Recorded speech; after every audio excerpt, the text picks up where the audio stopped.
কারো অর্কেস্ট্রারে যদি প্রোগ্রাম করার জন্য সিঙ্গার লাগে, গায়িকা লাগে, সক্সে আমার সাথে কন্ট্যাক্ট করতে পারবেন। অ্যাকচুয়ালি অনেক ডিমান্ড এনার, বাইরে থেকে দিয়ে আসছি আমরা, ফালাকাটা থেকে আমরা হায়ার করে নিয়ে আসছি।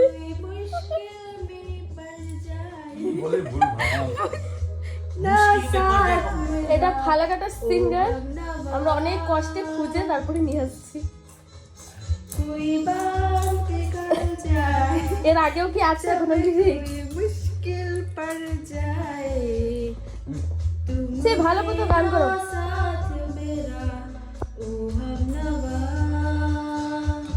এরকম গান করলে কেউ হায়ার করবে না।